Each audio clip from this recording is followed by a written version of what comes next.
E aí, tudo certo com você? Eu sou André Franco, Head in Research do mercado Bitcoin, e eu vim contar para você 5 ativos promissores para 2023. Bem, parece que eu tô chegando atrasado aqui, 2023 já passaram ali 3 meses basicamente, mas naturalmente como o mercado é muito dinâmico, as coisas vão acontecendo aos poucos e obviamente você deve estar vendo aí o Bitcoin subindo quase 80% no ano e naturalmente surge a pergunta aí, quais são os outros ativos que podem valorizar ainda esse ano e a pergunta principal, se estamos ou não em um bull market. Não vou me ater às perguntas aqui relacionadas a um bull market, a um mercado que vai continuar subindo indefinitivamente, mas vamos ater aqui a falar de 5 ativos que a gente tem ficado de olho aqui e trazer os principais racionais por trás de cada um deles. Obviamente, o primeiro deles de todos é o nosso Bitcoin. O Bitcoin, ele é o principal ativo do mercado, é o que a gente chama de regente do mercado, e ele naturalmente puxou o mercado inteiro esse ano, uma valorização aí quase dobrando o de valor, começando o ano próximo dos 15 mil dólares e agora na casa dos 30 mil dólares. Ele é sim um regente e naturalmente não deve faltar dentro da sua carteira, por isso sim deve ser um ativo que você deve considerar em 2023 e naturalmente um dos mais promissores. Outras coisas que eu trouxe aqui para vocês entenderem um pouco do porquê a gente também está otimista com o Bitcoin, se você olha os dados on-chain, você vê que basicamente 73% dos investidores, ou seja, dos holders do Bitcoin, são considerados investidores de longo prazo. A conta é bem simples, né? Um ativo que estava custando 68 mil dólares no ciclo passado, hoje está na casa dos 30 mil dólares e mantém uma base de 73% de investidores de longo prazo. Isso naturalmente mostra uma visão muito positiva para o futuro e a nossa visão do que a gente chama de supply squeeze, a ideia de que em algum momento qualquer pequena demanda por Bitcoin deve jogar o preço para cima, justamente porque os investidores de longo prazo são os principais holders e não vão vender o ativo barato, vão vender o ativo quando ele estiver se valorizando e isso sim deve puxar o mercado. Outra coisa que você não deve esquecer para tentar entender ali qual é o potencial de valorização do Bitcoin para o ano, se a gente pega esses investidores de longo prazo e estratifica eles mais ainda como investidores que estão há mais tempo ou há menos tempo, a gente encontra que mais ou menos 53% dos Bitcoins não se movem há 2 anos ou mais. Quando você bota isso em perspectiva, a gente está falando basicamente do cara que comprou o Bitcoin ali na casa dos 60 mil dólares, naquela primeira grande pernada do mercado cripto, e ele continua se mantendo nessa posição. Obviamente, ele sofreu bastante com a queda que a gente teve no Bitcoin durante 2022, está vendo o Bitcoin se recuperar e mesmo assim não é uma ponta vendedora, não é o cara que está se desfazendo da posição. Se você tiver uma ideia aí, a gente está falando basicamente dos investidores de longo prazo, 70% deles são investidores que estão no ativo aí há 2 anos ou mais. Por último, mas não menos relevante sobre o Bitcoin, a gente já teve um começo de ano aí bem interessante com uma nova usabilidade do Bitcoin, que ainda é uma espécie de gambiarra, mas tem atraído bastante atenção do mercado, que é o uso do Bitcoin com NFTs, né? Os Ordinals, que foi uma tecnologia ali criada basicamente utilizando outras atualizações do Bitcoin para permitir que você conseguisse armazenar dados e esses dados fossem referentes a um NFT. Isso tem movimentado bastante a comunidade e naturalmente a gente acredita que no futuro próximo isso vai ser cada vez mais bem explorado e o Bitcoin, sendo essa principal rede, a rede mais robusta, deve se favorecer disso.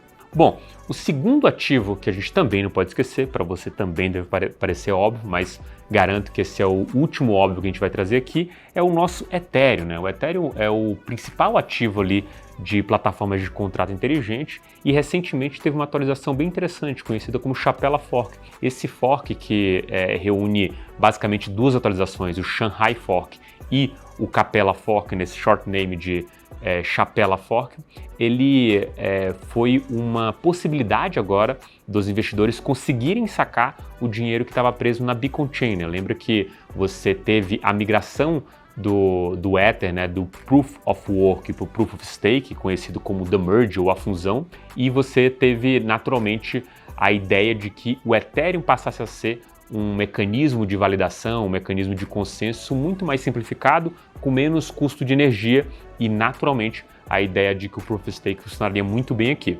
Depois do merge, a gente agora teve a atualização do Chapela, que possibilitou com que as pessoas que tivessem dinheiro travado dentro do Ether pudessem sacar livremente.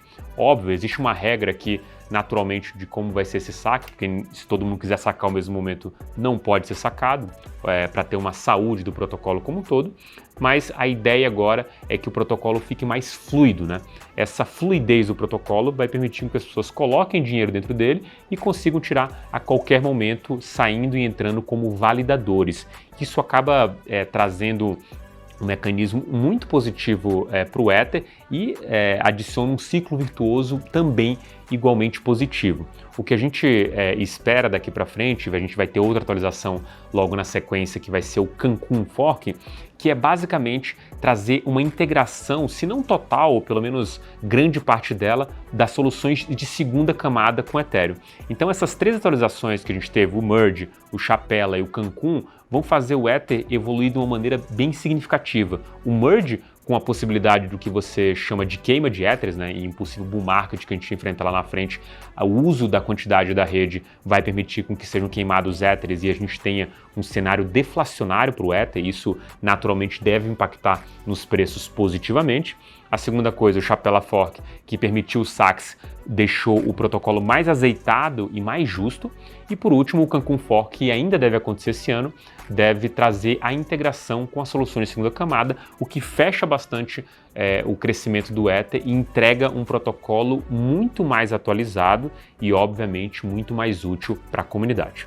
O nosso terceiro ativo é o Stacks. O Stacks talvez você não deva conhecer muito bem, mas ele é basicamente um resumo bem simples, como se fosse uma Layer 2 do Bitcoin. O Bitcoin ele não permite, e até então não permitia, como a gente citou dos NFTs, que você tivesse algum tipo de programação, alguma consideração de contratos inteligentes dentro do Bitcoin. A Stacks, que é a antiga Blockstream, ela está criando uma solução de segunda camada, se a gente puder simplificar assim, para que você consiga se alavancar usando o Bitcoin. Algumas das propostas aqui são basicamente você criar domínios .btc, da mesma forma que a gente tem o .eth, para que as pessoas consigam enviar dinheiro não para um código, um endereço ali alfanumérico, mas para um nome, assim como você acessa as suas redes, né? Assim como você acessa sites na internet, você poderia enviar para uma pessoa sem necessariamente saber esse código alfanumérico. Isso, obviamente, seria uma possibilidade. A outra coisa é a possibilidade de contratos inteligentes nessa solução de segunda camada que seja integrada com o Bitcoin. Uma das atualizações do Stacks é justamente a ideia de que você possa transferir bitcoins da rede principal para essa rede secundária e utilizar nessa rede secundária via contratos inteligentes. Isso potencializaria a usabilidade do Bitcoin especificamente em outras redes e, obviamente, também potencializaria o uso da rede do Stacks. Então, é outra coisa que a gente está olhando com bastante cuidado, até porque quando a gente olha para esse momento NFT no Bitcoin, a gente vê que a comunidade estava ansiosa por alguma atualização relevante em que pudesse adicionar uma nova caixa de ferramentas dentro do Bitcoin, e acho que o Stacks ele consegue suprir bem essa necessidade, até por isso a gente está vendo uma grande valorização desse ativo nesse começo do ano. Nosso quarto ativo, talvez você também não conheça, é o Render Token. O Render Token já é um velho conhecido aqui do time de research. A gente gosta bastante dessas estruturas que unem o blockchain com alguma solução do mundo real, né? O Render Token ele faz parte de um ecossistema que basicamente é um P2P de GPU, né? Para você que não entende, GPU é a nossa placa de renderização, né? Tipo, quando você joga algum jogo, quando você faz alguma atividade em vídeo no computador, quem faz essa renderização é uma GPU. O que o Render fez foi a possibilidade de você fazer isso de maneira descentralizada, ainda com algumas utilidades restritas, mas naturalmente a ideia é que você consiga descentralizar o processamento de vídeo. E qual que é a vantagem desse protocolo? A ideia de que você não precisasse comprar ou alugar uma coisa física, né, um computador, para que você conseguisse acessar todas as coisas ali e basicamente tivesse um custo upfront logo no começo, sem a ideia de que você poderia usar aquilo de uma maneira descentralizada ou em nuvem. O Render Token ele possibilita com que as pessoas consigam renderizar imagens, vídeos de maneira descentralizada e, em teoria, com um custo menor do que se você adquirir a máquina por conta própria. O que a gente tem hoje de utilidade dentro da rede ainda é muito pequeno, mas a gente vê uns pequenos lapsos de crescimento, tanto em frames quanto em uso do próprio RNDR Token. Isso também cria um ciclo virtuoso muito positivo. A ideia de que você tenha a remuneração aí das pessoas que estão rodando esse nó e renderizando os vídeos de maneira subsidiada pelo próprio protocolo via esse token, e a posteriori que as pessoas que comecem a utilizar esse mecanismo comecem a pagar por esse uso, e aí você tem uma equalização, né?